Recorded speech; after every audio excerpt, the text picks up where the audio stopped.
Welcome to back my channel. मी स्वागत करते माझ्या नवीन एका रेसिपी व्हिडिओमध्ये। तर आपण आज बघणार आहोत कोबीची भाजी कशी करायची। आणि कोबीची भाजी किंवा कोबी हा केसांसाठी खूप फायदेशीर असा असतो। तर मी इथं कोबी असा चिरून घेतलेला आहे आणि चिरून झाल्यानंतर मी स्वच्छ असा धुवून घेतलेला आहे। किसून पण करतात, पण किसून अगदी पातळ होतो, त्यामुळे तो खूप शिजला जातो। तर मी असा चिरून घेतलेला आहे। तर मी आता त्याच्यासाठी जे लागतं ते सामान घेतलं आहे। लसूण, खोबरं, कोथिंबीर, मिरची, कढीपत्ता आणि टोमॅटो हे देखील घेतलेलं आहे। आणि इथं तेलामध्ये कढईत तेल टाकून त्यात जिरे आणि मोहरी चांगली तडतडू दिली आणि त्यानंतर मी कढीपत्त्याची फोडणी दिली। कढीपत्त्याचा फ्लेवर असा खूप छान लागतो। आणि नंतर कढीपत्त्याची फोडणी दिल्यानंतर मी मिरची देखील टाकून घेतलेली होती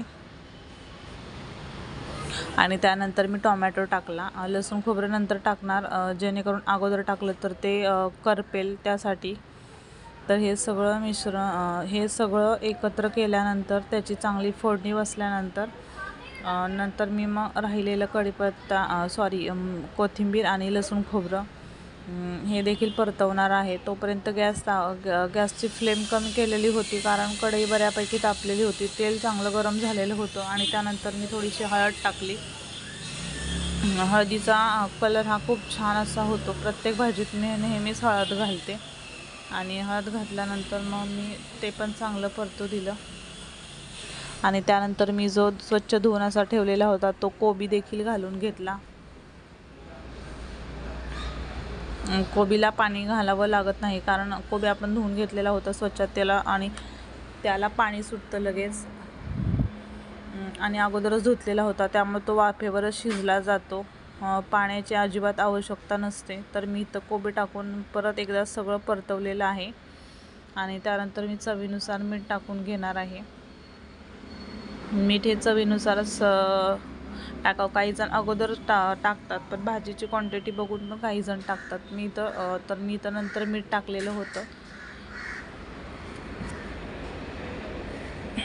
आणि चण्याची डाळ पण खूप छान लागते, पण कोबीची भाजी करायचं कन्फर्म नव्हतं, त्यामुळे मी चण्याची डाळ काय भिजवलेली नव्हती। तर म्हटलं मग नको, कमीत कमी 1 तास तरी त्याला भिजावा लागतो, तेवढा टाईम पण माझ्याकडे नव्हता। तर म्हटलं जाऊ देत, म्हणून मी थोडीशी इथं मुगाची डाळ टाकलेली होती।